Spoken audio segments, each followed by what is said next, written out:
Hi everyone, welcome to Island IS Ignite Foundation Daily Newspaper Analysis. അപ്പൊ നമ്മൾ ഇന്ന് discuss ചെയ്യാനായിട്ട് പോകുന്നത് മാർച്ച് 23 ന്യൂസ് ആർട്ടിക്കിൾസ് ആണ്. അപ്പൊ നമ്മൾ ഫസ്റ്റ് തുടങ്ങുന്നത് ഒരു സയൻസ് ആർട്ടിക്കിൾ വെച്ചിട്ടാണ്. അതായത് നമ്മുടെ അഗ്രി PV എന്ന് പറയുന്ന ഈ ഒരു ആർട്ടിക്കിൾ ആണ് നമ്മൾ ഫസ്റ്റ് ഡിസ്കസ് ചെയ്യുന്നത്. അപ്പൊ അതിനകത്ത് നമ്മുടെ അഗ്രികൾച്ചർ സെക്ടറും അതുപോലെ തന്നെ നമ്മുടെ സോളാർ സിസ്റ്റവും കൂടി എങ്ങനെ മിക്സ് ചെയ്തിട്ട് നമുക്ക് ആ ഒരു പാനൽസ് ഒക്കെ യൂട്ടിലൈസ് ചെയ്യാം എന്നുള്ള കാര്യങ്ങളാണ് അതിനകത്ത് നോക്കുന്നത്.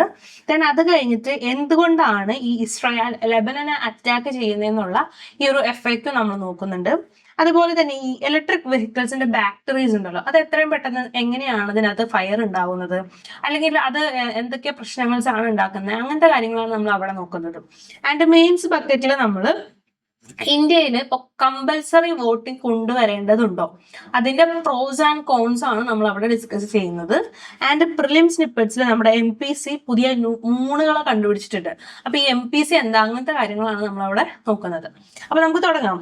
അപ്പൊ നമ്മൾ ഫസ്റ്റ് ഡിസ്കസ് ചെയ്യുന്നത് ഈ agri PV can turn India's farm into dual purpose powerhouse എന്ന് പറയുന്ന ഈ ഒരു സയൻസ് ആർട്ടിക്കിൾ ആണ്.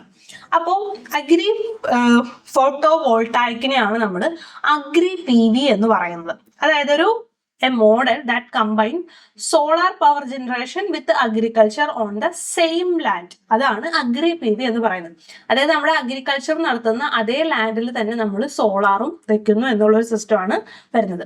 അപ്പൊ ഈ ഒരു സിസ്റ്റം എങ്ങനെ ഇന്ത്യയുടെ എനർജി സെക്യൂരിറ്റിനെ ഹെൽപ്പ് ചെയ്യുന്നു, അല്ലെങ്കിൽ അതിന്റെ ചലഞ്ചസ് എന്തെല്ലാമാണ് എന്നൊക്കെയാണ് ഇതിനകത്ത് നോക്കുന്നത്. അപ്പോൾ അഗ്രി PV അത് അഗ്രി വോൾട്ടായിക്സ് ആണ് നമ്മൾ അഗ്രി PV എന്ന് പറയുന്നത്. അതായത് same land using four crop cultivation and solar energy generation എന്നുള്ളതാണ്. അത് ക്രോപ്പ് കൾട്ടിവേഷൻ ആവാം, അല്ലെങ്കിൽ നമുക്ക് ഡയറി ഫാമിംഗ് ആവാം. അതായത് അഗ്രികൾച്ചർ മേഖലയിലുള്ള എന്തും പ്ലസ് സോളാർ എനർജി ജനറേഷൻ വരുന്നതിനെയാണ് നമ്മൾ അഗ്രി വോൾട്ടായിക് എന്ന് പറയുന്നത്, അഗ്രി PV എന്ന് ഉദ്ദേശിക്കുന്നത്. അപ്പൊ സോളാർ പാനൽസിന് നമ്മൾ എന്തായി എന്ന് വെച്ച് കഴിഞ്ഞാൽ അഗ്രികൾച്ചർ ലാൻഡിലോ അല്ലെങ്കിൽ ഡയറി സ്ഥലങ്ങളിലോ സ്പേസസ് ആയിട്ടുള്ള രീതിയിൽ അത് റോയിൽ ഇൻസ്റ്റാൾ ചെയ്യും. അപ്പോൾ അതെന്താന്ന് വെച്ച് കഴിഞ്ഞാൽ ക്രോപ്സിനെ വളരാനായിട്ട് അത് സഹായിക്കും. അതുപോലെ തന്നെ എന്താണ്, നമുക്ക് ലൈഫ് സ്റ്റോക്ക് അതിൻ്റെ ഒപ്പം വളർത്താം, അല്ലെങ്കിൽ ഫാമിംഗ് ആക്ടിവിറ്റീസ് ആ ഒരു സോളാർ പാനലിന്റെ അണ്ടറിൽ നടത്തുകയും ചെയ്യാം. അപ്പൊ നമ്മൾ ഈ കൊടുത്തിരിക്കുന്ന പിക്ചർ കണ്ടോ, sheep grazing under solar panels എന്ന് പറയുന്നത് ഇത് ഒരു അഗ്രി PVയുടെ എക്സാമ്പിൾ ആണ് ഈ കൊടുത്തിരിക്കുന്നത്. ആൻഡ് അപ്പോൾ agri voltaic is emerging as a promising answer to this question.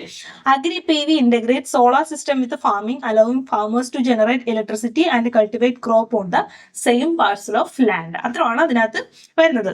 And why it is important എന്ന് ചോദിച്ചു കഴിഞ്ഞാൽ നമുക്കറിയാം, നമ്മളെ സംബന്ധിച്ചിടത്തോളം എന്താണ്, ലാൻഡ് സ്കേഴ്സിറ്റി ഉണ്ട്. അപ്പൊ നമ്മുടെ ഒരു എയിം എന്നൊക്കെ പറയുന്നത് 2030 ആവുമ്പോഴത്തേക്കും 300 GW ഓഫ് എനർജി പ്രൊഡ്യൂസ് ചെയ്യുക എന്നുള്ളതാണ് നമ്മുടെ ambitious goal from solar capacity ഒക്കെ പറഞ്ഞിരിക്കുന്നത്. ആൻഡ് എന്താണ്, നെറ്റ് സീറോ എമിഷൻ ബൈ 2070 ആണ് നമ്മുടെ മറ്റൊരു ഗോൾ എന്ന് പറയുന്നത്. പക്ഷെ നമുക്ക് സോളാർ പാർക്കുകൾ ബിൽഡ് ചെയ്യണമെങ്കിൽ ലാർജ് ഏരിയ വേണം, ലാർജ് ലാൻഡ് ഏരിയാസ് വേണം. അപ്പോൾ നമ്മുടെ അങ്ങനെ സോളാറിന് വേണ്ടി മാറ്റി വെക്കുന്ന സമയത്ത് നമ്മുടെ അഗ്രികൾച്ചർ ലാൻഡുകൾ നമ്മൾ കോംപ്രമൈസ് ചെയ്യേണ്ടതായിട്ട് വരും. അപ്പൊ ലാൻഡ് പ്രഷർ കാര്യങ്ങൾ ഉണ്ടാവും. അപ്പൊ അത് നമ്മളെ കൊണ്ട് ചെയ്യാൻ പറ്റില്ല. അപ്പൊ ആ സമയത്താണ് എന്താണ്, നമുക്ക് ഈ അഗ്രികൾച്ചറും ലാൻഡും രണ്ടും കൂടി മിക്സ് ചെയ്തിട്ട് ഈ അഗ്രി PV ചെയ്യുകയാണെന്നുണ്ടെങ്കിൽ നമ്മുടെ അഗ്രികൾച്ചറും കോംപ്രമൈസ് ആവില്ല, നമ്മുടെ സോളാർ എനർജി നമുക്ക് ടാർഗറ്റ്സ് മീറ്റ് ചെയ്യാനും പറ്റും എന്നുള്ളൊരു ഐഡിയ വരുന്നത് അവിടെയാണ്. ആൻഡ് നെക്സ്റ്റ് എന്ന് പറയുന്നത് ഇത് എന്താണ്, നമ്മളെ ഫാമേഴ്സിന്റെ ഇൻകം കൂട്ടാനായിട്ട് ഇത് സഹായിക്കും. അതായത് ഫാമേഴ്സിന് കൃഷി ചെയ്യുമ്പോൾ എന്താണ്, ക്രോപ്പ് പ്രൊഡക്ഷൻ നടക്കുന്നുണ്ട്, അപ്പൊ ആ ഒരു ഇൻകം കിട്ടും. ആൻഡ് എന്താണ്, സോളാർ പാനൽസ് വെക്കുന്ന സമയത്ത് സോളാർ ഇലക്ട്രിസിറ്റി കിട്ടും. അപ്പൊ അത് വഴി എന്താണ്, അത് അവരുടെ ആവശ്യത്തിന് ഉപയോഗിക്കാം, ബാക്കിയുള്ളത് അവർക്ക് സെൽ ചെയ്യാനും പറ്റും. അപ്പോൾ അത് നമ്മുടെ ഈ PM കുസും പോലുള്ള പ്രോഗ്രാംസ് ഇവരെ സഹായിക്കുന്നുണ്ട്. അപ്പൊ മറ്റൊരു കാര്യമുണ്ട്. ദെൻ തേർഡ് വേറൊരു ബെനിഫിറ്റ് വരുന്നതെന്ന് പറഞ്ഞാൽ എൻവയോൺമെന്റൽ ബെനിഫിറ്റ് ആണ്. അതായത് ഈ ഒരു സോളാർ പാനൽസ് ഇങ്ങനെയൊക്കെ കൊണ്ടുവരുന്ന സമയത്ത് നമുക്ക് ഈ ഒരു ക്രോപ്പിന് എന്താണ്, ഒരു ഷെയ്ഡ് കിട്ടുന്നുണ്ടല്ലോ. അപ്പൊ ഷെയ്ഡ് കിട്ടുന്ന സമയത്ത് വാട്ടർ ഇവാപ്രേഷൻ കുറവായിരിക്കുമ്പോൾ കുറച്ച് വെള്ളം ഉപയോഗിച്ചാൽ മതി. അതുപോലെ തന്നെ സോയിൽ ഡീഗ്രഡേഷൻ ഒക്കെ നമുക്ക് കുറയ്ക്കാനായിട്ട് പറ്റും. And protect crops from heat stress, heavy rain, അതുപോലെ തന്നെ ഹെയിൽ. അപ്പൊ ഈ ഒരു എൻവയോൺമെന്റൽ പ്രോബ്ലംസിന് അല്ലെങ്കിൽ ക്ലൈമാറ്റിക് പ്രോബ്ലംസ് എന്നൊക്കെ ക്രോപ്പിനെ സംരക്ഷിക്കാനായിട്ട് ചെയ്യാനായിട്ട് ഈ സോളാർ പാനൽസ് വെക്കുന്നത് വഴി നമുക്ക് സഹായിക്കുന്നുണ്ട്.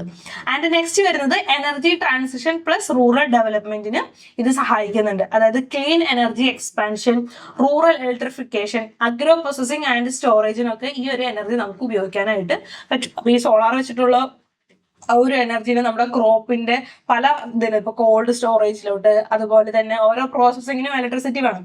അപ്പോൾ അത് പുറത്തുനിന്ന് വാങ്ങാതെ ഈ ഒരു സോളാർ പാനൽ വെച്ചിട്ട് തന്നെ ഇലക്ട്രിസിറ്റി ഉണ്ടാക്കുകയാണെങ്കിൽ കർഷകരെ സംബന്ധിച്ചിടത്തോളം അതൊരു വലിയ കാര്യമല്ലേ. അപ്പൊ അതാണ് ഇവിടെ പറയുന്നത്. പക്ഷെ ഇതിനെന്താണ്, ഈ ഒരു സെയിം ടൈം എന്ത് സംഭവം ആയാലും അതിന് ചലഞ്ചസ് ഉണ്ട്. അപ്പൊ ചലഞ്ചസ് എന്ന് പറയുന്നത് first challenges is always economic challenge എന്നുള്ളതാണ്. കാരണം ഇനീഷ്യൽ കോസ്റ്റ് എപ്പോഴും എന്താണ്, ഹൈ ആണ് ഫോർ ഇൻസ്റ്റാളേഷൻ എന്ന് പറയുന്നത്. ആൻഡ് കർഷകർക്ക് ഫിനാൻഷ്യൽ ഇഷ്യൂസ് കാര്യങ്ങൾ വരുന്നുണ്ട്. ആൻഡ് സെക്കൻഡ് വരുന്നത് ടെക്നിക്കൽ ആയിട്ടുള്ള പ്രോബ്ലംസ് ആണ്. അതായത് ഓൾ ക്രോപ്സും എന്തായി പറയുന്ന പാനൽസിന്റെ അണ്ടറിൽ വളരുന്നതല്ല. അപ്പോൾ നമുക്ക് തെങ്ങൊന്നും വന്നിട്ട് സോളാർ പാനലിന്റെ അടിയിൽ വളർത്താൻ പറ്റില്ലല്ലോ. നമുക്ക് അതിന് പറ്റിയ ക്രോപ്പുകളായിരിക്കണം. റിക്വയർഡ് റീജിയൻ സ്പെസിഫിക് ഡിസൈൻസ് ഒക്കെ നമുക്ക് ആവശ്യം ആണ്. ഇപ്പൊ നമുക്ക് ഇതിന് വരുന്ന സ്യൂട്ടബിൾ ആയിട്ടുള്ള ക്രോപ്സ് നമുക്ക് ആവശ്യമാണ്. അതായത് ക്രോപ്പ് സെലക്ഷൻ ആണ് ഈ ഒരു അഗ്രി പിവിയുടെ ഇമ്പോർട്ടൻസ് സ്റ്റെപ്പ് എന്ന് തന്നെ പറയുന്നത്. ഇപ്പൊ സ്യൂട്ടബിൾ ക്രോപ്പ് ഓപ്ഷൻസ് എന്ന് പറയുന്നത് tomato, onion, garlic, turmeric, ginger, leafy vegetables, Thulasi in Madhya Pradesh and ragi, jowar, grapes, tomato, potato, chillies, banana and brinjal in Karnataka and Maharashtra. അതായത് ക്രോപ്പ് വെറൈറ്റി എന്ന് പറഞ്ഞു കഴിഞ്ഞാൽ ഇന്ത്യയിലെ എല്ലായിടത്തും ഒരേ രീതിയിലുള്ള സോളാർ എനർജി അല്ല കിട്ടുന്നത്. അതൊരു പ്രശ്നം. ആൻഡ് കുറെ വലിപ്പം വരുന്ന ക്രോപ്പുകൾ നമുക്ക് വളർത്താനും പറ്റില്ല. നമുക്ക് ചെറിയ മീൻസ് നമ്മുടെ ചീര പോലെയുള്ളതോ അല്ലെങ്കിൽ മുളക് അങ്ങനത്തെ സംഭവങ്ങൾ മാത്രമേ നമുക്ക് ഇതിന്റെ അണ്ടറിൽ വളർത്താനായിട്ട് പറ്റുള്ളൂ. ആൻഡ് എന്താണ്, പല സ്ഥലങ്ങളിലും സോയിൽ ഡിഫറെന്റ് ആണ്. ഇന്ത്യയിൽ ഡിഫറെന്റ് ടൈപ്പ് ഓഫ് സോയിൽസ് ഉണ്ട്. നമുക്കൊരു ഓൾമോസ്റ്റ് ഒരു 10 ടൈപ്പ് ഓഫ് സോയിൽസ് ഉണ്ട്. അപ്പൊ ആ സോയിൽസിന് പറ്റുന്നതായിരിക്കണം, ക്ലൈമറ്റിന് പറ്റുന്നതായിരിക്കണം, അല്ലെങ്കിൽ ആ ഒരു സീസണിന് പറ്റുന്നതായിരിക്കണം. അപ്പൊ അങ്ങനെ എല്ലാം കൂടി നോക്കിയിട്ട് വേണം നമുക്ക് ആ ഒരു ക്രോപ്പിനെ സെലക്ട് ചെയ്യാനും ഒക്കെ വരുന്നത്. അപ്പൊ ഒരു ക്രോപ്പ് സെലക്ഷൻ അല്ലെങ്കിൽ ഇതെന്ന് പറയുന്നത് ചെറിയ പണിയൊന്നുമല്ല, അത് കുറച്ച് ബുദ്ധിമുട്ടുള്ള ഒരു കാര്യമാണ്. അത് ടെക്നിക്കൽ ആസ്പെക്റ്റിൽ നോക്കുമ്പോൾ നമുക്ക് അങ്ങനത്തെ പ്രശ്നങ്ങൾ ഉണ്ട്. ആൻഡ് എന്താണ്, ഇൻസ്റ്റിറ്റ്യൂഷണൽ ലാക്സ് ഉണ്ട്. അതായത് ഇതിന് വേണ്ടിയിട്ടുള്ള ക്ലിയർ ആയിട്ടുള്ള പോളിസീസ് നമ്മൾ ഡെവലപ്പ് ചെയ്തിട്ടില്ല, അല്ലെങ്കിൽ അങ്ങനെ ക്രോപ്പിനും ഒക്കെ വരുന്ന രീതിയിലുള്ള സോളാർ പാനൽസിന്റെ ഡിസൈനുകൾ ചെയ്തിട്ടില്ല. ആൻഡ് റെഗുലേറ്ററി ആൻഡ് ക്ലാരിഫിക്കേഷൻസ് നമ്മൾ പ്രോപ്പർ ചെയ്തിട്ടില്ല. അപ്പോൾ ഒരു ഇൻസ്റ്റിറ്റ്യൂഷണൽ സപ്പോർട്ട് സിസ്റ്റത്തിന്റെ ഒരു ലാക്ക് ഇത് ഫേസ് ചെയ്യുന്നുണ്ട്. And at the same there are so many social issues. അതായത് ലാൻഡ് ലീസിങ്ങിന് ഒരു കോൺഫ്ലിക്റ്റ് ഉണ്ടാവാനായിട്ടുള്ള ചാൻസ് ഉണ്ട്. അൺക്ലിയർ റവന്യൂ ഷെയറിംഗ് മോഡൽസ് പ്രശ്നങ്ങളൊക്കെ നമ്മൾ ഇതിന്റെ ഭാഗമായിട്ട് ഫേസ് ചെയ്യാനായിട്ട് പോകുന്നുണ്ട് എന്നുള്ള ഒരു കാര്യം കൂടി ഇതിനകത്ത് വരുന്നുണ്ട്. ആൻഡ് ഇപ്പൊ നമ്മൾ കറണ്ട് സ്റ്റാറ്റ്സ് നോക്കിക്കഴിഞ്ഞാൽ അറൌണ്ട് 50 അഗ്രി വോൾട്ടായിക് പ്രൊജക്റ്റ് ആണ് നമ്മുടെ ഇന്ത്യയിൽ ഇപ്പോൾ ഉള്ളത്. ആൻഡ് ഇത് സ്റ്റിൽ ഇൻ ഏർലി സ്റ്റേജ്, അതായത് നമ്മുടെ സ്റ്റാർട്ടിംഗ് സ്റ്റേജ് ആയിട്ടുള്ളൂ അഗ്രി പിവിനെ സംബന്ധിച്ചിടത്തോളം. ആൻഡ് ഇതുവരെ ലാർജ് സ്കെയിൽ അഡാപ്റ്റേഷൻ ഒന്നും തന്നെ നമ്മൾ കൊണ്ടുവന്നിട്ടില്ല എന്നുള്ളൊരു കാര്യമുണ്ട്. ആൻഡ് ഗവൺമെന്റ് റെസ്പോൺസ് നോക്കുന്ന സമയത്ത് അണ്ടർ PM കുസും 2.0 അതിന്റെ ഭാഗമായിട്ട് government national agri PV mission ഒക്കെ ലോഞ്ച് ചെയ്യുന്നുണ്ട്. ഇപ്പൊ ബഡ്ജറ്റിലും ഇതിനെ കുറിച്ചൊക്കെ സംസാരിച്ചിരുന്നു. Launch national agri PV mission വന്നിട്ടുണ്ട്. And provide viability gap funding കാര്യങ്ങളൊക്കെ എന്താണ് ഗവൺമെന്റ് ചെയ്യണം. അതായത് ഇനി ഗവൺമെന്റ് ഇത് എന്ത് ചെയ്യാം, അവിടെയാണ് നമ്മൾ ഈ ഒരു ഇത് വരുന്നത്. അതായത് ഗവൺമെന്റ് ഇനി എന്തൊക്കെ ചെയ്ത് ഈ അഗ്രി പിവിനെ ഉയർത്തിക്കൊണ്ടുവരാമെന്ന് ചോദിച്ചാൽ ഒരു നാഷണൽ അഗ്രി PV മിഷൻ കൊണ്ടുവരാം, വൈറ്റബിലിറ്റി ഗ്യാപ്പ് ഫണ്ടിങ് പ്രൊവൈഡ് ചെയ്യുക, ഫാർമർ സെൻട്രിക് സോളറൈസേഷൻ കാര്യങ്ങളൊക്കെ പ്രൊമോട്ട് ചെയ്യുക എന്നുള്ളത് ഗവൺമെന്റ് ചെയ്യുക എന്നുള്ളതാണ്.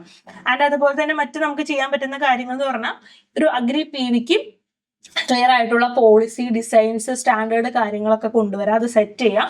ആൻഡ് ക്രോപ്പ് സ്പെസിഫിക് ആയിട്ടുള്ള സോളാർ മോഡൽസ് നമ്മൾ ഡെവലപ്പ് ചെയ്യണം. ആൻഡ് ബെറ്റർ ഫിനാൻസിങ് ഓപ്ഷൻസ് കൊടുക്കണം. അതുപോലെ തന്നെ ഫാർമർ കോഓപ്പറേറ്റീവ്സ് ആൻഡ് അവയർനെസ് ഒക്കെ നമ്മൾ കൊണ്ടുവരേണ്ടത് അത്യാവശ്യമാണ്. അപ്പൊ നമുക്ക് അഗ്രി PV ഉപയോഗിച്ചിട്ട് എന്താണ് can transform farm into dual purpose power houses ആക്കി മാറ്റാനായിട്ട് പറ്റും. അതായത് നമുക്ക് ലാൻഡ് സ്കേഴ്സിറ്റി കുറയ്ക്കാൻ പറ്റും, ഫാർമറിന്റെ ഇൻകം കൂട്ടാൻ പറ്റും, ക്ലിയർ എനർജി നീഡ്സ് അതായത് എൻവയോൺമെന്റൽ സസ്റ്റൈനബിലിറ്റി നമുക്ക് കൊണ്ടുവരാൻ പറ്റും. ഇതെന്ന് പറഞ്ഞു കഴിഞ്ഞാൽ ഒരു win win situation four agriculture, energy and climate goals ആണ്. അപ്പൊ ഇതെന്ന് പറഞ്ഞു കഴിഞ്ഞാൽ നമ്മുടെ ഫ്യൂച്ചറിസ്റ്റിക് ആയിട്ടുള്ള ഒരു ടെക്നോളജിയാണ്. ഇതിനെ ഇംപ്രൂവ് ചെയ്ത് കൊണ്ടുവരാന്ന് പറയുന്നത് നമ്മളെ സംബന്ധിച്ചിടത്തോളം ഇമ്പോർട്ടന്റ് ആയിട്ടുള്ള ഒരു ആസ്പെക്ട് ആണ് എന്ന് അറിഞ്ഞിരിക്കാം. ആൻഡ് നെക്സ്റ്റ് നമ്മൾ ഡിസ്കസ് ചെയ്യുന്നത് ഈ ഒരു ആർട്ടിക്കിളാണ്. അതായത് why is Israel attacking Lebanon എന്ന് പറയുന്ന ഈ ഒരു FAQ ആണ്. ഇത് സൺഡേയിൽ വന്നിട്ടുള്ളതാണ്. അപ്പൊ നമ്മൾ നോക്കുന്ന സമയത്ത് ഇപ്പോൾ ഇസ്രയേൽ, ഇറാൻ, അമേരിക്ക വാർ കാര്യങ്ങൾ നടന്നുകൊണ്ടിരിക്കുകയാണ്. അപ്പൊ അതിൻ്റെ ഇടയ്ക്ക് ഇസ്രയേൽ എന്ത് ചെയ്തു? Launched a ground offensive southern Lebanon. അതായത് സദേൺ ലെബനിൽ ഒരു ഗ്രൗണ്ട് അറ്റാക്ക് നടത്തി. അതായത് ഹെസ്ബുള്ളനെ ഉദ്ദേശിച്ചിട്ടാണ്. Along with heavy air strikes നടത്തി. അപ്പൊ അതിന്റെ ഭാഗമായിട്ട് എന്താ, തൗസൻഡ്സ് ഓഫ് ആളുകൾ മരിച്ചു, അതുപോലെ തന്നെ ഡിസ്പ്ലേസ് ചെയ്യേണ്ടി വന്നു. അതായത് ഫൈറ്റിംഗ് കോൺസെൻട്രേറ്റഡ് ഇൻ സദേൺ ലെബനനിലാണ്, അതായത് ബോർഡർ ഏരിയാസിലാണ് ഈ ഒരു ഇഷ്യൂ നടക്കുന്നത്. അപ്പൊ അതിനു മുമ്പ് എന്താണ് ഈ ഹെസ്ബുള്ള, അല്ലെങ്കിൽ ആരാണ് ഈ ഹെസ്ബുള്ള എന്ന് നമുക്ക് നോക്കാം. ഹെസ്ബുള്ള എന്ന് പറഞ്ഞ ഒരു ഷിയ മിലിറ്റന്റ് ഗ്രൂപ്പാണ്, പൊളിറ്റിക്കൽ ഗ്രൂപ്പിൽ ലെബനൻ ആണ്. ഇത് എമർജ് ചെയ്യുന്നത് 1982 ലെബനൻ വാറിന് ശേഷമാണ്. ഈ ഹെസ്ബുള്ള എന്ന് പറയുന്ന ഒരു ടെററിസ്റ്റ് മിലിറ്റന്റ് ഗ്രൂപ്പാണ് ലെബനൻ എന്ന് പറയുന്നത്. ആൻഡ് ഇവര് ഇറാനെ സപ്പോർട്ട് ചെയ്യുന്ന ഒരു ഗ്രൂപ്പാണ്, strongly supporting Iran, has tens of thousands of rockets, significant influence in Lebanon politics ഒക്കെയാണ് ഹെസ്ബുള്ള വരുന്നത്. ആൻഡ് ഇപ്പോൾ എന്തുകൊണ്ടാണ് ഈ ലെബനനിൽ ഇസ്രയേൽ ഇങ്ങനെ ഒരു അറ്റാക്ക് നടത്തിയെന്ന് ചോദിച്ചു കഴിഞ്ഞാൽ there are so many reasons. ഒന്ന്, ഈ ഒരു ഇറാന്റെ ഒരു സപ്പോർട്ട് സിസ്റ്റം ആണ് വരുന്നത്. ആൻഡ് മറ്റൊന്ന് പറയുന്നത് ഇമ്മീഡിയറ്റ് ട്രിഗർ ബിറ്റ്വീൻ 2023 and 24 എക്സ്കലേഷൻസ്. അതായത് ഒക്ടോബർ 7 അറ്റാക്ക് ബൈ ഹമാസിന് ശേഷം ഹെസ്ബുള്ള ഈ ഒരു നോർത്തേൺ ഇസ്രായേലിനെ ടാർഗറ്റ് ചെയ്തിട്ട് റോക്കറ്റ് അറ്റാക്കുകൾ നടത്താനായിട്ട് തുടങ്ങി. അപ്പോൾ ഇസ്രായേൽ റിട്ടേലിയേറ്റ് ചെയ്തു ആൻഡ് സൈക്കിൾ ഓഫ് എസ്കലേഷൻസ്. അതായത് ഹമാസിന് ഇറാൻ അറ്റാക്ക് ചെയ്യുന്ന ആ ഒരു ടൈമില് ഹെസ്ബുള്ളെ ഇസ്രായേലിനെ അറ്റാക്ക് ചെയ്യുന്നു, ആൻഡ് ഹെസ്ബുള്ളക്കെതിരെ തിരിച്ച് ഇസ്രായേൽ അറ്റാക്ക് ചെയ്യുന്നു. അതൊരു സൈക്കിൾ ഓഫ് റിട്ടാലിയേഷൻ ആയിട്ട് നടന്നുകൊണ്ട് പോകുന്നു. ആൻഡ് 2024 സീസ് ഫയർ ബ്രേക്ക് ഔട്ട് വരുന്നത്. അതായത് ഒരു സീസ് fire between Israel and Hezbollah. And November 24 അത് കൊളാപ്സ് ചെയ്തിരുന്നു. ആൻഡ് ക്രോസ് ബോർഡർ അറ്റാക്സ് അവിടെ നടക്കുന്നുണ്ട്. അപ്പൊ ഫുൾ സ്കെയിൽ ഒഫെൻസീവ് ആയിട്ട് 2026 അത് മാറുന്നു. ആൻഡ് മറ്റൊരു കാര്യം എന്ന് പറയുന്നത് Hezbollah is backed by Iran ആണ്. അപ്പോൾ ഇറാനാണ് ഈ ഹെസ്ബുള്ളനെ സഹായിക്കുന്നത്. And it's a part of Iran's axis of resistance. അതായത് ഹെസ്ബുള്ളനെ ടാർഗറ്റ് ചെയ്യാന്ന് പറഞ്ഞു കഴിഞ്ഞാൽ അത് ഇറാനെ വീക്കൻ ചെയ്യുന്നതിന് തുല്യമായിട്ടാണ് കാണുന്നത്. അതുകൊണ്ടാണ് ഇസ്രായേൽ ഇങ്ങനൊരു അറ്റാക്ക് നടത്തുന്നത്. And what does Israel want to achieve എന്ന് ചോദിച്ചാൽ ഹെസ്ബുള്ളയുടെ മിലിറ്ററി കപ്പാസിറ്റിനെ നശിപ്പിക്കുക എന്നുള്ളതാണ് ഇറാന്റെ ആവശ്യം വരുന്നത്, ഇസ്രായേലിന്റെ ആവശ്യം വരുന്നത്. അതായത് ഈ റോക്കറ്റ് ഏഴ്സണൽസ് ഒക്കെ ഉണ്ടല്ലോ, റോക്കറ്റ് ലോഞ്ചിങ് കാര്യങ്ങൾ അതൊക്കെ നശിപ്പിക്കുക, കമാൻഡ് സ്ട്രക്ചർ ഒക്കെ കളയുക എന്നുള്ളതാണ് ഉദ്ദേശിക്കുന്നത്. അതായത് private attack on northern Israel ഉണ്ടാവാനായിട്ട് പാടില്ല. ആൻഡ് ഒരു ബഫർ സോൺ ക്രിയേറ്റ് ചെയ്യുക എന്നുള്ളൊരു കാര്യം വരുന്നുണ്ട്. ഇപ്പൊ push Hezbollah away from the border, establish A security zone in southern Lebanon വരുന്നു. ആൻഡ് സിവിലിയൻ സെക്യൂരിറ്റി എൻഷുർ ചെയ്യുക എന്നുള്ളൊരു ഭാഗം കൂടി ഇതിന്റെ ഭാഗമായിട്ട് വരുന്നുണ്ട്. ഇപ്പോൾ ഇസ്രയേലിയസ് കുറെ പറഞ്ഞ പോലെ ബോർഡറിൽ കോൺഫ്ലിക്ട് കാരണം അങ്ങോട്ടും ഇങ്ങോട്ടും പോകേണ്ടതായിട്ട് വരുന്നുണ്ട്. അപ്പൊ ഫ്യൂച്ചർ ക്രോസ് ബോർഡർ ത്രെട്ട് ഒക്കെ റെഡ്യൂസ് ചെയ്യുക എന്നുള്ള ഭാഗം, അങ്ങനത്തെ ഒക്കെ ഒരു ഇതുകൊണ്ടാണ് ഇസ്രായേൽ ഇങ്ങനെ ഒരു ഇത് ചെയ്തിരിക്കുന്നത് എന്നാണ് നമുക്ക് മനസ്സിലാക്കാനായിട്ട് പറ്റുന്നത്. ആൻഡ് റീജിയണൽ കോണ്ടാക്ട്സ് നോക്കിക്കഴിഞ്ഞാൽ ഇത് സിറിയൻ കോൺഫ്ലിക്റ്റുമായിട്ട് ലിങ്ക് വരുന്നുണ്ട്. ഇപ്പോൾ ഹെസ്ബുള്ള സിറിയൻ സിവിൽ വാറിൽ സപ്പോർട്ട് ചെയ്തിരുന്നു. അതായത് അവര് ഈ ഇന്ത്യ, പാകിസ്ഥാൻ, അഫ്ഗാനിസ്ഥാൻ പോലെ തന്നെ ബോർഡർ ആയിട്ടുള്ള കൺട്രീസ് ആണ് ഈ സിറിയ ഇവരുമൊക്കെ വരുന്നത്. അപ്പൊ ഈ സിറിയൻ സിവിൽ വാറിൽ ഇസ്രായേലിനൊക്കെ എതിരായിട്ട് ഹെസ്ബുള്ള ഉണ്ടായിരുന്നു. And Iran Israel proxy conflict, അതായത് ഇറാനും ഇസ്രായേലും തമ്മിൽ ഡയറക്റ്റ് വാറല്ല, ഇൻഡയറക്റ്റ് വാറായിരുന്നു. അതാണ് നമ്മൾ പ്രോക്സി വാർ എന്ന് പറയുന്നത്. ആ സമയത്ത് ഇറാന്റെ ഒരു ഫ്രണ്ട് ലൈൻ ഫോഴ്സ് ആയിട്ട് ഇസ്രായേലിനെതിരെ വർക്ക് ചെയ്തിട്ടുള്ള ഒരാളാണ് ഹെസ്ബുള്ള എന്ന് പറയുന്നത്. അപ്പൊ അതുകൊണ്ട് തന്നെ അവരുടെ ആ ഒരു എക്സ്ക്ലേഷൻസിനൊക്കെ കാരണമായിട്ടുണ്ട്. ആൻഡ് റീസെന്റ് എക്സ്ക്ലേഷൻസ് ഒക്കെയാണ് ഇതിന്റെ ട്രിഗറിങ് ഫാക്ടേഴ്സ് എന്ന് പറയുന്നത്. ആൻഡ് ഇതിന്റെ ചലഞ്ച് ആൻഡ് റിസ്ക് എന്ന് പറഞ്ഞു കഴിഞ്ഞാൽ എല്ലാം വാറിൽ പറയുന്ന സമയത്ത് ഹ്യൂമാനിറ്റേറിയൻ ക്രൈസിസ് ഉണ്ടാവുന്നുണ്ട്, സിവിലിയൻസിന്റെ ഡെത്ത് നല്ലപോലെ ഉണ്ടാവുന്നുണ്ട്, ലെബനനിൽ നിന്ന് ആളുകൾ മാസീവായിട്ട് ഡിസ്പ്ലേസ്മെന്റ് ഉണ്ടാവുന്നുണ്ട്, risk of regional war, it could involve Iran, Syria and the armed groups എന്നുള്ളൊരു കാര്യം വരുന്നുണ്ട്. ആൻഡ് ലിമിറ്റഡ് സക്സസ് ഹിസ്റ്ററി എന്നുള്ള കാര്യങ്ങളൊക്കെയാണ് ഇതിനകത്ത് വരുന്നത്. അപ്പൊ ജസ്റ്റ് ഒന്ന് വായിച്ചു നോക്കാം. ആൻഡ് നമുക്ക് നമ്മുടെ പ്രിലിംസിൽ പ്ലേസസ് ഇൻ ന്യൂസിൽ ലെബനനെ കുറിച്ചൊന്നും നമ്മൾ അറിഞ്ഞിരിക്കണം. ആൻഡ് ലെബനന്റെ ബൗണ്ടറിയിൽ വരുന്ന കൺട്രീസ് നോക്കിക്കഴിഞ്ഞാൽ ഇതാണ് ലെബനൻ വരുന്നത്. ലെബനന്റെ ഒരു സൈഡിൽ സിറിയ വരുന്നു, മറ്റൊരു സൈഡിൽ ഇസ്രയേൽ വരുന്നു, ആൻഡ് ഇപ്പുറത്തെ സൈഡിൽ വരുന്നത് മെഡിറ്ററേനിയൻ സീ ആണ്. അപ്പൊ ഇങ്ങനെയാണ് ലെബനന്റെ ബൗണ്ടറി വരുന്നത്. ആൻഡ് നെക്സ്റ്റ് നമ്മൾ ഡിസ്കസ് ചെയ്യുന്നത് why do electric vehicle batteries catch fire എന്ന് പറയുന്ന ഈ ഒരു എഫക്റ്റീവ് ആണ്. അപ്പൊ റീസെന്റ് ആയിട്ട് നമ്മൾ നോക്കുന്ന സമയത്ത് ഇലക്ട്രിക് വെഹിക്കിൾസിന്റെ ബാറ്ററീസ് എന്ന് പറയുന്നത് പെട്ടെന്ന് തന്നെ കത്തുന്നു, ഫയർ പിടിക്കുന്നു എന്നുള്ള കാര്യങ്ങളൊക്കെ ഉണ്ട്. അപ്പൊ ആ സമയത്ത് നമ്മൾ ഭയങ്കര കൺസേൺ ആണ്, അതായത് ബാറ്ററി സേഫ്റ്റിനെ കുറിച്ച്. അപ്പൊ നമ്മൾ ഇങ്ങനെ ഒരു സംഭവം കൊണ്ടുവന്നു കഴിഞ്ഞാൽ ഭാവിയിലോട്ട് നല്ലതാവുമോ, അതുകൊണ്ട് തന്നെ ഇലക്ട്രിക് വെഹിക്കിൾസ് വാങ്ങിക്കണോ എന്നുള്ളൊരു കൺഫ്യൂഷൻ ആളുകളുടെ ഇടയിൽ ഉണ്ട്. അപ്പൊ നമുക്ക് എന്തുകൊണ്ടാണ് ഇങ്ങനെ EV ബാറ്ററീസ് ഇങ്ങനെ ഫയർ ആവുന്നതെന്ന് ചോദിച്ചാൽ അതിന്റെ മെയിൻ കാരണം എന്ന് പറയുന്നത് തെർമൽ റണ്ണവേ എന്ന് പറയുന്ന ഈ ഒരു കാര്യമാണ്. അതായത് തെർമൽ റണ്ണവേ എന്ന് പറഞ്ഞു കഴിഞ്ഞാൽ നമുക്കറിയാം EV ബാറ്ററീസ് നമ്മൾ ഡെവലപ്പ് ചെയ്യുന്നത് ലിഥിയം അയേൺ സെല്ലാണ്. ഇതാണ് ഒരു ലിഥിയം അയേൺ സെല്ലിന്റെ ഇന്നർ പിക്ചർ ആണിത്. ആൻഡ് പുറമെ കാണുന്ന സമയത്ത് ഇത് ഇങ്ങനെയാണ്, അതായത് ഇത് 1, 2, 3 അങ്ങനെ ഓരോ കുറെ സെല്ലുകൾ അടുപ്പിച്ചിട്ട് ആണ് ഒരു ബാറ്ററി ക്രിയേറ്റ് ചെയ്യുന്നത്. അപ്പോൾ 1 സെൽ ഓവർ ദ അതർ, അങ്ങനെയാണ് ഈ ഒരു സ്ട്രക്ചർ വരുന്നത്. അപ്പോൾ ഇതിനകത്ത് എന്ത് പറ്റുന്ന വെച്ച് കഴിഞ്ഞാൽ ഹീറ്റ് വരുന്ന സമയത്ത് ചിലപ്പോൾ ഒരു സെല്ലിനകത്ത് ഓവർ ഹീറ്റ് ആവാനായിട്ടുള്ള ചാൻസ് ഉണ്ട്. അപ്പോൾ ഒരു സെല്ല് ഓവർ ഹീറ്റ് ആയി കഴിഞ്ഞാൽ അടുത്ത സെല്ലിലോട്ട് ആ ഒരു ഹീറ്റ് വരും. അതായത് ട്രിഗർ എ ചെയിൻ റിയാക്ഷൻ, അത് 1 നിന്ന് 2 പോകും, 2 നിന്ന് 3 പോകും. അങ്ങനെ ഒരു ട്രിഗർ ആയിട്ടുള്ള ഒരു സൈക്കിൾ ഓഫ് റിയാക്ഷൻസ് നടക്കും. സൈക്കിൾ ഓഫ് റിയാക്ഷൻസ് വരുന്ന സമയത്താണ് അവിടെ ടോക്സിക് ഗ്യാസ് റിലീസ് ചെയ്യാനും അല്ലെങ്കിൽ ഫയർ ഓർ എക്സ്പ്ലോഷൻ ഉണ്ടാവാനായിട്ടുള്ള ചാൻസസ് എന്ന് പറയുന്നത്. കാരണം ഇവിടെ കുറെ സെല്ലുകൾ കൂട്ടിച്ചേർത്തിട്ടാണ് ഇവിടെ ഒരു EV ബാറ്ററി ക്രിയേറ്റ് ചെയ്യുന്നത്. അപ്പൊ ദിസ് പ്രോസസ്സിനെയാണ് നമ്മൾ തെർമൽ റണ്ണവേ എന്ന് പറയുന്നത്. ഈ ഒരു തെർമൽ റണ്ണവേ കാരണമാണ് നമ്മുടെ EV ബാറ്ററീസ് ഫയർ പിടിക്കുന്നത് എന്ന് അറിഞ്ഞിരിക്കാം. ആൻഡ് നെക്സ്റ്റ് പ്രോബ്ലം വരാനായിട്ട് പോകുന്നത് ഫിസിക്കൽ ഡാമേജ് ഉണ്ടാവാറുണ്ട്. അപ്പൊ നമ്മൾ ആക്സിഡന്റ് ഒക്കെ ഉണ്ടാവുന്ന സമയത്ത് അത് ബാറ്ററിയിൽ ഡാമേജ് ഉണ്ടാക്കാറുണ്ട്. അപ്പോൾ അത് എന്താണ് ഈ ഒരു കത്തുന്നതിന് കാരണമാവുന്നുണ്ട്. അതുപോലെ തന്നെ ഇന്റേണൽ ഷോർട്ട് സർക്യൂട്ട് ഉണ്ടാവുന്നുണ്ടല്ലോ വെഹിക്കിളില്, അതും മറ്റൊരു റീസൺ ആയിട്ട് നമ്മൾ പറയുന്നുണ്ട്. ആൻഡ് മൂന്നാമത്തെ റീസൺ എന്ന് പറയുന്നത് ഓവർ ചാർജിങ് ആണ്.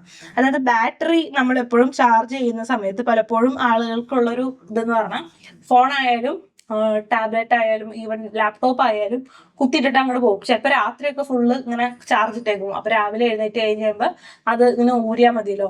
അപ്പൊ അതൊക്കെ പ്രശ്നമാണ്. അതായത് അതിനൊരു ലിമിറ്റ് ഉണ്ട്. ആ ഒരു ലിമിറ്റ് ഇപ്പോൾ 1 അവർ ആണെങ്കിൽ 1 അവർ മാത്രം അത് ചാർജ് ചെയ്യും. അപ്പോൾ ഓവർ ചാർജിങ് എന്ന് പറയുന്നത് ഇതിന് റിസ്ക് ഉണ്ടാക്കുന്നുണ്ട്. ബിയോണ്ട് ചാർജിങ് കപ്പാസിറ്റി അല്ലെങ്കിൽ ഓവർ ചാർജിങ് കാരണം ഇത് ബാറ്ററിക്ക് ഡാമേജ് ഉണ്ടാക്കും.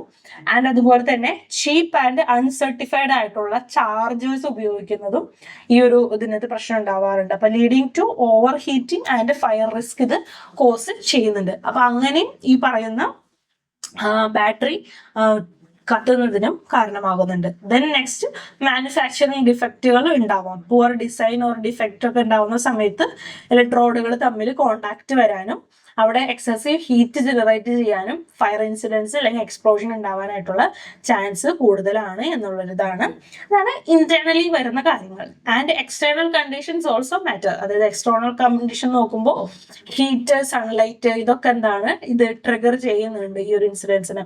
അതായത് നമ്മൾ EV വെഹിക്കിൾസ് സൺലൈറ്റിൽ പാർക്ക് ചെയ്യുന്ന സമയത്ത് ഡയറക്റ്റ് സൺലൈറ്റ് വരുമല്ലോ. അപ്പൊ അത് ഈ പറയുന്ന ബാറ്ററീസിൽ കൂടുതൽ ഹീറ്റ് വരുന്ന സമയത്ത് അതും ഈ ചെയിൻ ഓഫ് റിയാക്ഷൻ ഉണ്ടാവുന്നതിനും എക്സ്പ്ലോഷനും കാരണം ആകുന്നുണ്ട്. ആൻഡ് അതുപോലെ തന്നെ ഈ നമ്മൾ പെട്രോൾ വെഹിക്കിൾസ് കൊണ്ടുപോയ പോലെ ലോങ് ഡ്രൈവ് ഒക്കെ കഴിഞ്ഞ് വന്നിട്ട് നമ്മൾ അപ്പൊ തന്നെ ഈ ഒരു EVനെ ചാർജ് ചെയ്യാനൊക്കെ ഇട്ട് കഴിഞ്ഞാൽ അതും ബാറ്ററിക്ക് സ്ട്രെസ് കൂട്ടും. അങ്ങനെ അതും ഒരു ഫയർ ഇൻസിഡന്റിന് കാരണം ആകുന്നുണ്ട്. ആൻഡ് നെക്സ്റ്റ് ഇലക്ട്രിക്കൽ എക്യുപ്മെന്റ്സ് എല്ലാം പോലെ തന്നെ ഏജിങ്, ഓൾഡ് ബാറ്ററീസ് ഡിഗ്രേഡ് ചെയ്യുന്ന സമയത്ത് അത് അൺസ്റ്റേബിൾ ആയിട്ട് മാറും. അതും പ്രോബ്ലം ക്രിയേറ്റ് ചെയ്യുന്നുണ്ട്. ആൻഡ് ദ ലാസ്റ്റ് ഫ്ലഡിങ് അല്ലെങ്കിൽ വാട്ടർ എക്സ്പോഷർ എന്ന് പറയുന്നത്. ഇപ്പൊ റെയിൻ വാട്ടർ അല്ലെങ്കിൽ ഫ്ലഡ് ഒക്കെ എന്ന് പറഞ്ഞു കഴിഞ്ഞാൽ ബാറ്ററി പാക്കേജിലോട്ട് എൻ്റർ ചെയ്യാനായിട്ടുള്ള അങ്ങനെയുള്ള ചാൻസ് കൂടുതലാണല്ലോ. അപ്പൊ അതെന്ന് പറഞ്ഞു കഴിഞ്ഞാൽ ഷോർട്ട് സർക്യൂട്ട് ഒക്കെ ക്രിയേറ്റ് ചെയ്യുന്നതിന് കാരണമാകുന്നു. ആൻഡ് അങ്ങനെയാണ് ഇത് കത്തുന്നതും ഒക്കെ വരുന്നത്. ആൻഡ് മറ്റൊരു ക്വസ്റ്റ്യൻ എന്ന് പറയുന്നത് നമ്മുടെ EVs more dangerous than petrol cars എന്നുള്ളതാണ്. അതായത് നമ്മൾ ഈ പെട്രോൾ കാർസ് നോക്കുന്ന സമയത്ത് EV ആണോ അല്ലെങ്കിൽ പെട്രോൾ വെഹിക്കിൾസ് ആണോ ഡേഞ്ചറസ് എന്ന് നോക്കിക്കഴിഞ്ഞാൽ അത് നമുക്ക് ഒറ്റയടിക്ക് അങ്ങനെ പറയാനൊന്നും പറ്റില്ല. അത് പറയുകയാണെന്നുണ്ടെങ്കിൽ പെട്രോൾ വെഹിക്കിൾസിനെക്കാളും സേഫർ ആയിട്ട് വരുന്നത് EV തന്നെയാണെന്ന് പറയുന്നത്. അത് not necessarily, because petrol car also catch fire frequently. നമ്മൾ കുറെ പെട്രോൾ കാറും കത്തുന്നുണ്ട്, പക്ഷെ EVയുടെ കാര്യത്തിൽ വരുന്ന സമയത്ത് എന്ന് പറഞ്ഞാൽ EVയുടെ ഫയർ എന്ന് പറയുന്നത് പെട്രോൾ കാർസിനെക്കാളും ഹോട്ടറാണ്, ചൂട് കൂടുതലാണ്. ആൻഡ് പെട്ടെന്ന് അത് സ്പ്രെഡ് ആവുന്നു എന്നുള്ളതാണ്. അതുപോലെ തന്നെ അത് ചൂട് മീൻസ് ആ ഒരു പുക അല്ലെങ്കിൽ തീ അണയ്ക്കാനായിട്ട് കുറച്ച് പാടാണ്. കാരണം ഈ ഒരു ലിഥിയം ബാറ്ററിയിൽ എന്താണ് ഓക്സിജൻ റിലീസ് ചെയ്യുന്നുണ്ട്. അപ്പോൾ ഓക്സിജൻ എന്താണ് കത്താൻ സഹായിക്കുന്ന വാതകം ആയതുകൊണ്ട് തന്നെ ആ ഒരു ബേണിംഗ് കണ്ടിന്യൂസ് ആയിട്ട് നടക്കുന്നു എന്നുള്ളൊരു കാര്യമാണ്. അല്ലാതെ പെട്രോൾ വെഹിക്കിൾസ് ആണ് സേഫർ എന്ന് പറയാനായിട്ട് നമ്മളെ കൊണ്ട് സാധിക്കില്ല എന്നുള്ളൊരു കാര്യം ആണ് പറയുന്നത്. അപ്പൊ ഇനി നമുക്ക് എന്തൊക്കെ ചെയ്യാനായിട്ട് പറ്റും? ഈ ഒരു EV ബാറ്ററീസ് ഇങ്ങനെ കത്താതിരിക്കാനായിട്ട് നമുക്ക് എന്ത് ചെയ്യാമെന്ന് വെച്ച് കഴിഞ്ഞാൽ നമ്മൾ ഡിസൈൻസിൽ കുറച്ച് മാറ്റങ്ങൾ കൊണ്ടുവരാം. അതായത് ബെറ്റർ ആയിട്ടുള്ള കൂളിംഗ് സിസ്റ്റങ്ങൾ ഡെവലപ്പ് ചെയ്യുക, കൂളൻ ടു അബ്സോർബ് ഹീറ്റ് കാര്യങ്ങൾ കൊണ്ടുവരാം. ആൻഡ് അഡ്വാൻസ്ഡ് കൂളിംഗ്, അതേപോലെ തന്നെ ഇവാപറേറ്റിംഗ് സിസ്റ്റംസ് ഒക്കെ ഡെവലപ്പ് ചെയ്യാം. ആൻഡ് ബാറ്ററി ഡിസൈനിൽ കുറച്ചുകൂടി ഇംപ്രൂവ്മെന്റ്സ് നടത്തുക. അപ്പോൾ ഫയർ വാൾസ് ബിറ്റ്വീൻ സെൽസ് ഒക്കെ കുറച്ചുകൂടി ബെറ്റർ ആക്കുക. സേഫ്റ്റി ബാറ്ററി കെമിസ്ട്രി, അതായത് സോളിഡ് സ്റ്റേറ്റ് ബാറ്ററീസ് ഒക്കെ ഡെവലപ്പ് ചെയ്യുക എന്നുള്ള കാര്യങ്ങളാണ്. ആൻഡ് ആളുകൾ ഉപയോഗിക്കുന്ന സമയത്ത് സർട്ടിഫൈഡ് ചാർജേഴ്സ് വെച്ച് മാത്രം അത് ചാർജ് ചെയ്യാനായിട്ട് ഉപയോഗിക്കാം. ആൻഡ് ഈ ഓവർനൈറ്റ് ചാർജിങ്, അൺഅറ്റൻഡഡ് ചാർജിങ് കാര്യങ്ങളൊക്കെ ഒഴിവാക്കുക. Low battery cool before charging, അതായത് ബാറ്ററി തണുത്തിരിക്കുന്ന സമയത്ത് ചാർജ് ചെയ്യാറുണ്ട്. ലോങ് ഡ്രൈവ് ഒക്കെ കഴിഞ്ഞ് വന്ന് ആ ഒരു ഹീറ്റ് ആയിരിക്കുന്ന സമയത്ത് ചാർജ് ചെയ്യാതിരിക്കുക. ആൻഡ് ബാറ്ററി ചെക്കിങ്സ് നടത്തുക. ഇപ്പോൾ ഒരു ആക്സിഡന്റ് ഒക്കെ ഉണ്ടായി കഴിഞ്ഞാൽ അതിനുശേഷം ഇടയ്ക്ക് ബാറ്ററി ചെക്കിങ് കാര്യങ്ങൾ ചെയ്യുക. ആൻഡ് കീപ് ചാർജിങ് ആ വെൽ വെന്റിലേറ്റഡ് ആണ് എന്നുള്ളൊരു കാര്യം നോക്കുക. ചാർജിങ് ഏരിയ വെൽ വെന്റിലേറ്റഡ് ആണെന്നുള്ള കാര്യങ്ങളൊക്കെ നോക്കുക എന്നുള്ളൊരു കാര്യങ്ങളാണ് നമ്മൾ ഇതിനകത്ത് പറയുന്നത്. അപ്പൊ അത്തരം കാര്യങ്ങളേ ഉള്ളൂ ഇതിനകത്ത് വരുന്നത്. ആൻഡ് നെക്സ്റ്റ് നമ്മൾ നോക്കുന്നത്, ഇപ്പൊ നമുക്കറിയാം ഇലക്ഷന്റെ ടൈമാണ്. അപ്പോൾ ഇലക്ഷന്റെ റിലേറ്റഡ് കുറെ ആർട്ടിക്കിൾസ് വരാറായിട്ട് ചാൻസ് ഉണ്ട്. അപ്പൊ അതുപോലെ വന്നിരിക്കുന്ന ഒരു ആർട്ടിക്കിൾ ആണ്, അതായത് compulsory voting feasible in the Indian context എന്നുള്ള ഒരു കാര്യമാണ്. ഇപ്പൊ നമുക്ക് ഒരു ഡിബേറ്റ് ഓൺഗോയിങ് ആണ്. അതായത് കമ്പൽസറി വോട്ടിംഗ് കൊണ്ടുവന്നാൽ അത് നമ്മുടെ വോട്ടിംഗ് കൗണ്ട് കൂട്ടുമോ അല്ലെങ്കിൽ അത് മാൻഡേറ്ററി ആക്കേണ്ടതുണ്ടോ എന്നുള്ള കാര്യങ്ങളൊക്കെയാണ് നമ്മൾ ഇവിടെ നോക്കുന്നത്. ആൻഡ് നമുക്ക് കുറച്ച് വോട്ടിംഗ് റൈറ്റ്സിനെ കുറിച്ച് പറയുന്ന സമയത്ത് under article 326 of the Indian constitution every citizen above 18 years have the right to vote എന്നുള്ളൊരു കാര്യം അറിഞ്ഞിരിക്കുക. അതായത് 18 വയസ്സും അതിന് മുകളിൽ ഉള്ള എല്ലാ ഇന്ത്യക്കാർക്കും എന്താണ് അണ്ടർ കോൺസ്റ്റിറ്റ്യൂഷൻ ആർട്ടിക്കിൾ 326 വോട്ട് ചെയ്യാനുള്ള അവകാശം ഉണ്ട് എന്നുള്ള ഒരു കാര്യമാണ്. ആൻഡ് അതുപോലെ തന്നെ നമ്മുടെ people's representation of the act 1950 പ്രകാരം പറയുന്നത് വോട്ടിംഗ് എന്ന് പറയുന്നത് എന്താണ്, ഒരു സ്റ്റാറ്റ്യൂട്ടറി റൈറ്റ് ആണ്, അത് നോട്ട് എ ഫണ്ടമെന്റൽ ഡ്യൂട്ടി അല്ല.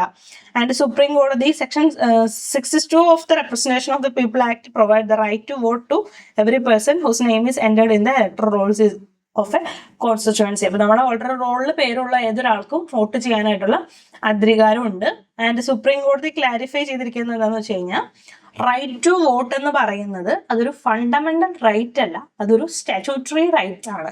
പലപ്പോഴും പ്രിലിംസിൽ ഈ ഒരു ക്വസ്റ്റ്യൻസ്, ഈ ഒരു സ്റ്റേറ്റ്മെന്റുകൾ മാറി മാറി ചോദിക്കാറുണ്ട്. അപ്പോൾ ഫണ്ടമെന്റൽ റൈറ്റ് അല്ല റൈറ്റ് ടു വോട്ട് എന്ന് പറയുന്നത്, ഒരു സ്റ്റാറ്റ്യൂട്ടറി റൈറ്റ് ആണെന്ന് ഓർത്തിരിക്കാം.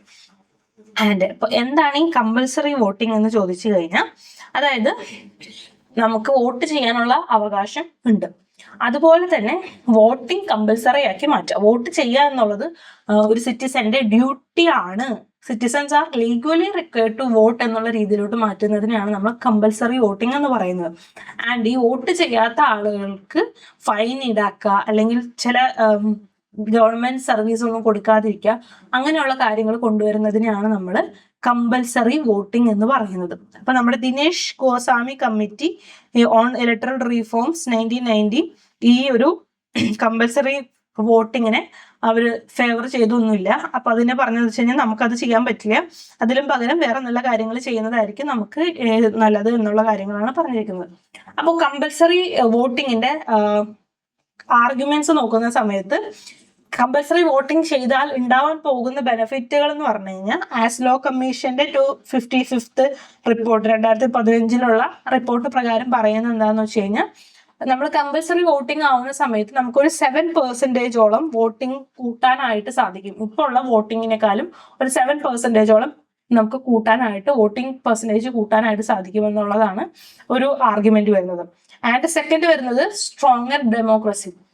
അതായത് ഡെമോക്രാറ്റിക് കൺട്രി എന്ന് പറയുന്ന സമയത്ത് അതിനകത്ത് മാക്സിമം ആളുകൾ വോട്ട് ചെയ്താലാണല്ലോ ആ ഒരു റെപ്രസെന്റേഷൻ നമുക്ക് എൻഷുർ ചെയ്യാനായിട്ട് പറ്റുള്ളൂ. അപ്പൊ നമുക്ക് ഈ ഒരു മൈനോറിറ്റി വോട്ട് കിട്ടുന്ന ആളുകൾ ജയിക്കുന്ന പ്രവണതയൊക്കെ ആളുകൾ കൂടുതൽ വോട്ട് ചെയ്യുന്നത് വഴി കുറയ്ക്കാനായിട്ട് പറ്റും. ആൻഡ് തേർഡ് ഇൻക്ലൂസീവ് പാർട്ടിസിപ്പേഷൻ എന്ന് പറയുന്നത്, അതായത് നമ്മുടെ പുവർ ആയിട്ടുള്ള മൈഗ്രൻസ്, മാർജിനൈസ്ഡ് ആയിട്ടുള്ള പീപ്പിൾസിനെ എല്ലാവരെയും വോട്ട് ചെയ്യാനായിട്ട് ഇത് എൻകറേജ് ചെയ്യിക്കും എന്നുള്ള കാര്യങ്ങളാണ് ഇതിന്റെ ഫേവർ ആയിട്ട് പറയുന്ന ആർഗ്യുമെന്റ്സ്. പക്ഷെ ഇതിനെ എഗെയിൻസ്റ്റ് പറയുന്ന ആർഗ്യുമെന്റ്സ് ഉണ്ട്. അപ്പൊ ഈ ഒരു എഗെയിൻസ്റ്റിൽ പറയുന്ന കാര്യങ്ങൾ എന്താന്ന് വെച്ച് കഴിഞ്ഞാൽ ഇതെന്ന് പറഞ്ഞു കഴിഞ്ഞാൽ നമ്മുടെ ഫ്രീഡം ഓഫ് എക്സ്പ്രഷന്റെ വയലേഷൻ ആണ് എന്നാണ് പറയുന്നത്. അതായത് ആർട്ടിക്കിൾ 19(1) ഓഫ് ദ കോൺസ്റ്റിറ്റ്യൂഷൻ പ്രകാരം നമുക്ക് വോട്ട് ചെയ്യാതെയും ഇരിക്കാം. വോട്ട് ചെയ്യാതിരിക്കുക എന്ന് പറയുന്നത് എൻ്റെ ഒരു ഫ്രീഡം ഓഫ് എക്സ്പ്രഷൻ ആണ്. അതായത് എനിക്ക് വോട്ട് ചെയ്യാനായിട്ട് താല്പര്യമില്ല, എനിക്ക് അവരോട് അല്ലെങ്കിൽ അവർ മത്സരിക്കുന്ന ആളുകളോട് എനിക്ക് താല്പര്യമില്ലാത്തത് കൊണ്ട് ഞാൻ അവിടെ എൻ്റെ എക്സ്പ്രഷൻ ഞാൻ അവിടെ കാണിക്കുന്നത് ഞാൻ വോട്ട് ചെയ്യാതിരിക്കുന്നതാണ് എന്നുള്ളതാണ്. അപ്പൊ അതെന്ന് പറഞ്ഞു കഴിഞ്ഞാൽ നമ്മുടെ ഫണ്ടമെന്റൽ റൈറ്റ്സിനെ വയലേറ്റ് ചെയ്യുന്നു. അപ്പൊ അത് വയലേറ്റ്സ് ദ ഫ്രീഡം ആൻഡ് നമ്മുടെ ബേസിക് സ്ട്രക്ചറിനെ വയലേറ്റ് ചെയ്യുന്ന ഒരു കാര്യമാണ്. അപ്പൊ അതുകൊണ്ട് തന്നെ അത് നല്ലതല്ല എന്നുള്ളൊരു വാദം വരുന്നുണ്ട്. ആൻഡ് നെക്സ്റ്റ് നോക്കുന്ന സമയത്ത് പ്രാക്ടിക്കൽ ഡിഫിക്കൽട്ടീസ് ഉണ്ട്. അതായത് ഇന്ത്യയിൽ നോക്കുന്ന സമയത്ത് ഹ്യൂജ് ആയിട്ടുള്ള പോപ്പുലേഷൻ ആണ്, മൈഗ്രന്റ് വർക്കേഴ്സ് കുറെ ഉണ്ട്. അപ്പൊ ഇതിന്റെ എൻഫോഴ്സ്മെന്റ് എന്ന് പറഞ്ഞു കഴിഞ്ഞാൽ നമ്മളെ സംബന്ധിച്ചിടത്തോളം ഡിഫിക്കൽട്ട് ആണ്. ആൻഡ് ഇത് തേർഡ് നോക്കുന്ന സമയത്ത് എത്തിക്കൽ കൺസേൺസ് ഉണ്ട്. വോട്ടിംഗ് എന്ന് പറഞ്ഞു കഴിഞ്ഞാൽ അതൊരു ചോയ്സ് ആയിരിക്കണം, അല്ലാതെ ഒരു കേർഷൻ ആവരുത്, നോട്ട് എ കൊയേഷൻ എന്നുള്ള കാര്യമാണ് എത്തിക്കൽ കൺസേൺസിൽ വരുന്നത്. അപ്പൊ അത്തരം കാര്യങ്ങളാണ് ഇതിന്റെ പോസിറ്റീവ്സ് ആൻഡ് നെഗറ്റീവ്സ് പറയുന്നത്. അപ്പൊ നമ്മൾ ഗ്ലോബലി എക്സാമ്പിൾസ് നോക്കുന്ന സമയത്ത് ഓസ്ട്രേലിയ, അർജന്റീന, ബ്രസീലിലൊക്കെ എന്ന് പറഞ്ഞാൽ ഈ ഒരു കമ്പൽസറി വോട്ടിംഗ് ഉള്ള ആളുകളാണ്. അപ്പൊ ഇവർക്കെന്ന് പറഞ്ഞു കഴിഞ്ഞാൽ വോട്ട് ചെയ്തില്ല എന്നുണ്ടെങ്കിൽ finds and denial of services കാര്യങ്ങൾ ചെയ്യുന്നുണ്ട്. അപ്പൊ നമ്മുടെ എക്സ്പോർട്ട് പറയുന്നത് എന്താണെന്ന് വെച്ച് കഴിഞ്ഞാൽ കമ്പൽസറി വോട്ടിംഗ് എന്ന് പറഞ്ഞു കഴിഞ്ഞാൽ it's neither feasible nor desirable in India എന്നുള്ള കാര്യമാണ്. അപ്പൊ നമുക്ക് എന്ത് ചെയ്യാൻ പറ്റും? കമ്പൽസറി വോട്ടിംഗ് ചെയ്തില്ല, നമുക്ക് വോട്ടിംഗ് കൗണ്ട് കൂട്ടണം എന്നുണ്ടെങ്കിൽ നമുക്ക് എന്ത് ചെയ്യാം? നമുക്ക് ചെയ്യാനായിട്ട് പറ്റുന്ന കാര്യങ്ങൾ എന്ന് പറഞ്ഞു കഴിഞ്ഞാൽ നമുക്കൊരു അവയർനെസ് കാര്യങ്ങൾ കൊണ്ടുവരാം. അതായത് നമുക്കിപ്പോൾ കുറെ സോഷ്യൽ മീഡിയ കാര്യങ്ങളുണ്ട്. അപ്പൊ സോഷ്യൽ മീഡിയ വഴി സിവിക് എഡ്യൂക്കേഷൻ നടത്തുക, ഈ ഒരു വോട്ടിങ്ങിന്റെ ഇമ്പോർട്ടൻസ് കുട്ടികളെ, ആളുകളെ എല്ലാവരും പറഞ്ഞ് മനസ്സിലാക്കുക. ആൻഡ് ആക്സസിബിലിറ്റി കൂട്ടുക എന്നുള്ളതാണ് മറ്റൊരു കാര്യം എന്ന് പറയുന്നത്. അതായത് പോളിംഗ് ഡേയുടെ അന്ന് ട്രാൻസ്പോർട്ടേഷൻ ഫെസിലിറ്റീസ് പ്രൊവൈഡ് ചെയ്യുക, അതുപോലെ തന്നെ ഹോളിഡേ കൊടുക്കുക, അങ്ങനെയുള്ള കാര്യങ്ങൾ. അതായത് നമ്മളിപ്പോൾ ചെയ്യുന്ന കാര്യങ്ങളൊക്കെ തന്നെയാണ്. ആൻഡ് മറ്റൊരു ഇത് വരുന്നത് നമ്മുടെ മൈഗ്രന്റ് വർക്കേഴ്സിനെ ഹെൽപ്പ് ചെയ്യാന്നുള്ളതാണ്. കാരണം മൈഗ്രന്റ് വർക്കേഴ്സ് പലപ്പോഴും പല സ്ഥലങ്ങളിലായിരിക്കുമ്പോൾ അവർക്ക് വോട്ട് ചെയ്യാൻ വേണ്ടി മാത്രം പോവുക എന്ന് പറഞ്ഞാൽ കുറച്ച് ബുദ്ധിമുട്ടാണ്. അപ്പൊ അവർക്ക് വേണ്ടിയിട്ടുള്ള ട്രാൻസ്പോർട്ടേഷൻ കാര്യങ്ങൾ, അതായത് കൂടുതൽ ബസ്സുകൾ, ട്രെയിൻ സർവീസ് കാര്യങ്ങൾ, അല്ലെങ്കിൽ സ്പെഷ്യൽ ആയിട്ടുള്ള ഒരു വോട്ടിംഗ് അറേഞ്ച്മെന്റ് കാര്യങ്ങൾ കൊണ്ടുവരിക എന്നുള്ളതാണ്. ആൻഡ് നെക്സ്റ്റ് യൂസ് ടെക്നോളജി എന്നുള്ളതാണ്. അപ്പൊ റിമോട്ട് വോട്ടിംഗ് സിസ്റ്റത്തിന് പകരം നമുക്ക് എന്തെങ്കിലും ടെക്നോളജിക്കലി മാറ്റങ്ങൾ കൊണ്ടുവരാം. അപ്പൊ നമ്മൾ ആധാറൊക്കെ ഉപയോഗിക്കുന്നതാണ്, ഫേസ് റെക്കഗ്നിഷനും അല്ലെങ്കിൽ ഫിംഗർ പ്രിന്റ് ഒക്കെ വെച്ചിട്ട് നമ്മളെ PDS ചെയ്യുന്ന പോലെ ഒരാൾക്ക് അയാൾ നിൽക്കുന്ന സ്ഥലത്ത് കോൺസ്റ്റിറ്റ്യുവൻസിയിൽ നമുക്ക് നമ്മുടെ ആ ഒരു സ്റ്റേറ്റിലെയോ അല്ലെങ്കിൽ ആ ഒരു ഡിസ്ട്രിക്റ്റിലോ വോട്ട് ചെയ്യാവുന്ന രീതിയിലുള്ള പുതിയ ടെക്നോളജി ഇന്നോവേഷൻസ് കൊണ്ടുവരേണ്ടതാണ്. ഭാവിയിലേക്ക് ഒരു 10-15 ഇയേഴ്സിനുള്ളിൽ അങ്ങനൊരു ഇത് വരും എന്നാണ് ഞാനും പ്രതീക്ഷിക്കുന്നത്. അപ്പൊ അങ്ങനത്തെ മാറ്റങ്ങളൊക്കെ കൊണ്ടുവരാം എന്നുള്ള ഒരു കാര്യമാണ് നമുക്ക് ഇതിനകത്ത് പറയാനായിട്ടുള്ളത്. അപ്പൊ voting in India is a right not a duty എന്നുള്ള ഒരു കാര്യം ഓർക്കുക. Instead of forcing people to vote, focus should be on making voting easier, accessible and meaningful ആക്കി മാറ്റുക എന്നുള്ളൊരു കാര്യമാണ് നമ്മൾ നോക്കേണ്ടത്. ആൻഡ് ഇത് ലാസ്റ്റ് നമ്മൾ ഡിസ്കസ് ചെയ്യുന്നത് MPCനെ കുറിച്ചാണ്. അതായത് മൈനർ പ്ലാനറ്റ് സെന്ററിനെയാണ് നമ്മൾ MPC എന്ന് പറയുന്നത്. അപ്പൊ MPC പുതിയൊരു 15 മൂണുകളെ കണ്ടെത്തി എന്നുള്ളൊരു കാര്യമാണ് പറയുന്നത്.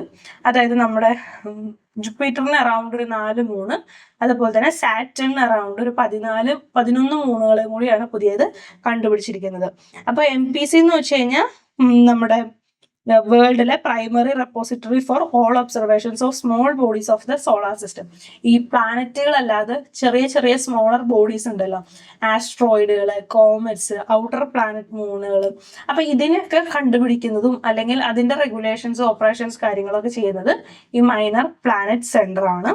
ഇത് ഇന്റർനാഷണൽ ആസ്ട്രോണമിക് യൂണിയന്റെ അണ്ടറിലാണ് ഇത് ഓപ്പറേറ്റ് ചെയ്യുന്നത്. ആൻഡ് ഇതിന്റെ ബേസ് വരുന്നത് Smithsonian astrophysical observatory under international astronomical union, Cambridge മാസാച്യുസെറ്റ്സിലാണ് ഇത് ലൊക്കേറ്റ് ചെയ്യുന്നത്.